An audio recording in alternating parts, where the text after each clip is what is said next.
settle in and get comfortable because Chewie and Ookami are gonna give us all a show.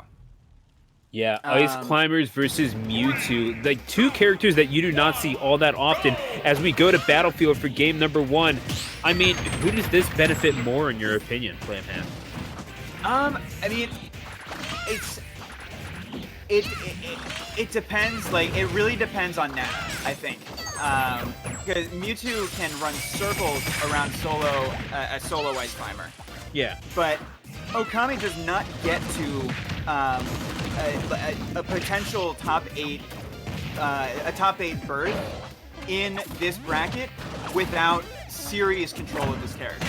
And you saw with just with that recovery, like, this player knows what they're doing with this character, and they're able to find these hits. What on earth did I just see? Yeah, I mean, we have seen the potential of Ice Climbers offline, at the very least, in the hands of various players. But, I mean, it was sort of abandoned, thinking like, okay, Ice Climbers might have just been nerfed a little too much for anyone to really be able to use them all so often. Doesn't seem to be stopping Chewie too much from trying to accomplish what they wish, but Ookami right now gonna have to work with a solo Ice Climber. I think they can be proud of the body of work they have put together on this first stock so far. For real, and getting more damage onto Chewie's second stock just with Sopo is very, very good.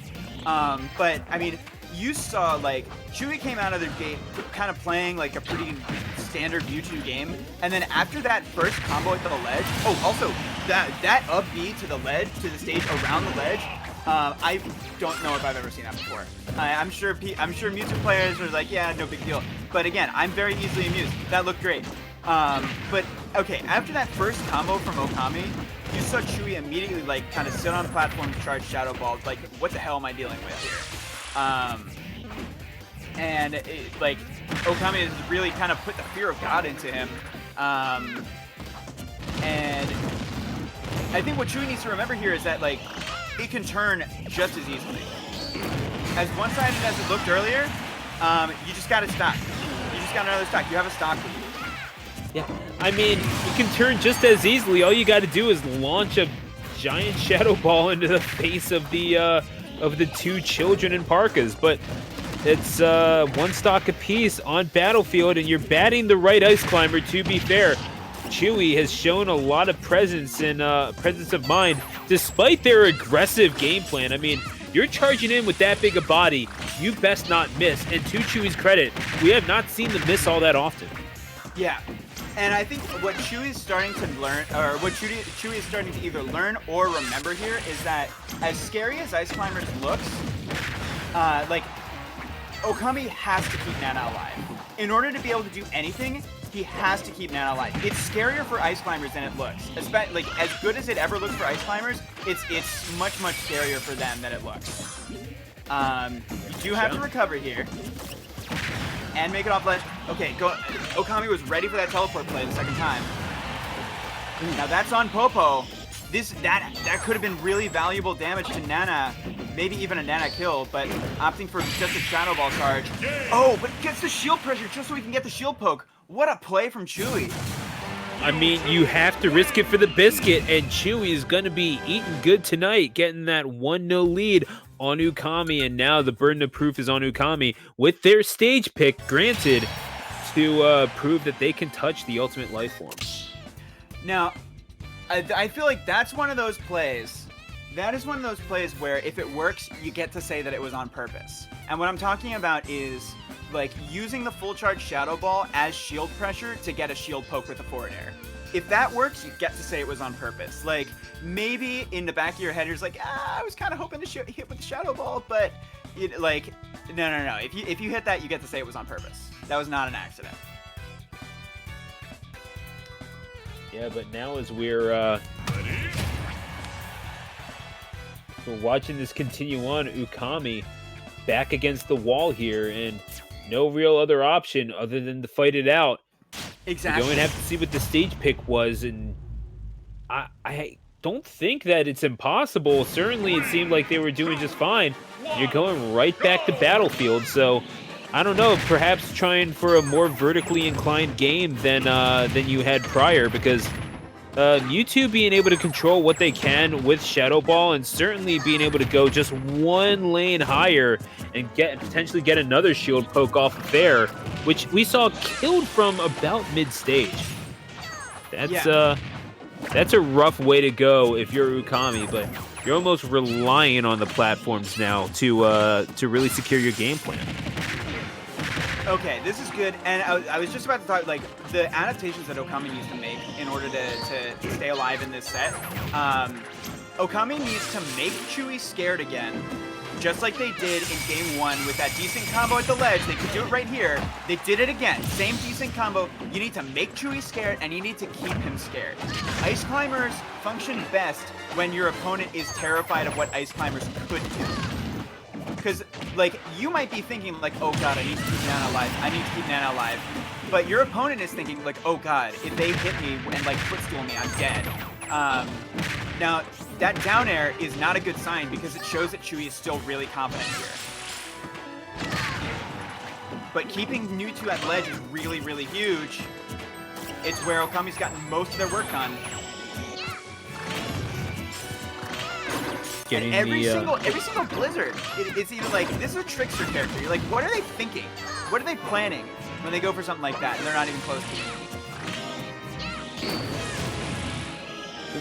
Gets the shot on the Shadow Ball, and nice little dash attack in. Ookami right now just having a hard time getting within range, as Chewie is more than content to just bat around either one of these two children at will. Just see, and that's the thing, playing with Nana like she's a cat toy as Ookami falls to his death. That's a rough way to go out if you're Ookami, and now you are on your tournament stock. Chewie on the precipice of a top 8 berth in the inaugural Galaxy Gambit. And they know it. You can see it in their play. They know they can taste it. They're going out and getting it. But what a reversal from Ookami. Finding the hit on Mewtwo, but that's Nana off stage. That's Nana possibly dead. Okay, but Chewie able to get out of that situation and find a hit too, and more. Starting to even up these percents. If both those hammers hit, that's so much damage. If Nana stays alive, this is really scary for Chewie, because now the damage is starting to pile up, and now he's at the ledge. This is where they get most of their damage. Yeah, Ookami has not been. Someone coming in clutch.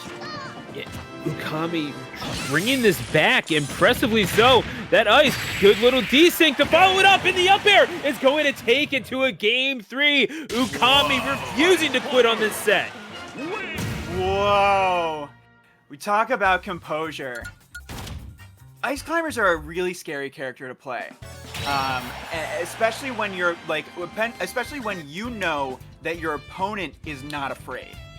Because that is the biggest fact. That's the biggest tool that Ice Climbers have. Are like, even more than desyncs, it's the fear. It's the fear that they put into you, and to be able to overcome a fearless opponent like that in Chewie. Like, Chewie was feeling themselves in that final stock, getting the separations, getting the hits, getting them off stage, and despite all that, Ookami was able to find that combo into the up air when they needed it, and forcing a Game 3.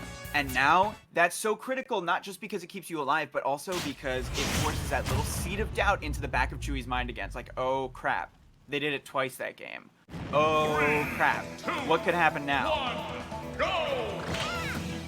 And now Battlefield for the deciding game. Winner take all. Well, winner take some.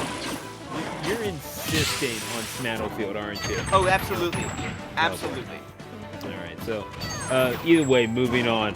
Yeah, small Battlefield for game number 3.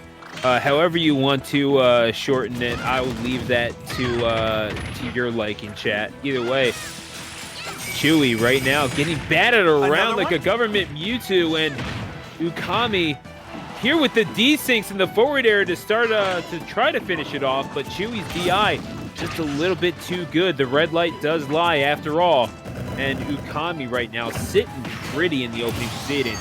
Beautiful back air to finish it off. fully baited. You can't grab there. You can't grab Nana at least. That backer is coming straight for you.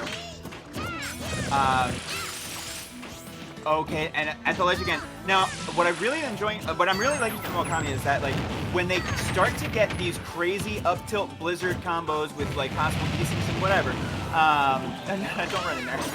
When they start to get these combos, though, if it doesn't look right, they're not swinging with the up smash. They're not going for anything extra that they might not get.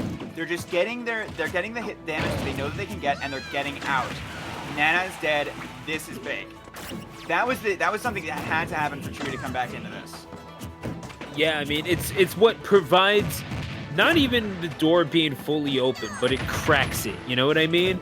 Like you have to be the one to pry it open the rest of the way. But Ookami right now, this Sopo is showing absolutely no remorse. You killed my wife, you giant blue bastard. Well, what are you doing? I don't know if that's what Nana is. Let's not go. But your point, your sentiment is true. But what? Are Popo and Nana brother and sister or something? Yeah, I think so. Okay, that I did not know. Yeah. So okay, fine. Cool. So either way. Whatever the case may be, sister, whatever the familial relation, Popo and Nana certainly working better in tandem as that up smash shows. Beautifully done to get the Chewie down to their tournament stock now. And I love that it wasn't fancy. Like, no fancy blizzard up tilts, like none of that fancy crap. Just up smash out of shield. It's Mewtwo. It's gonna kill.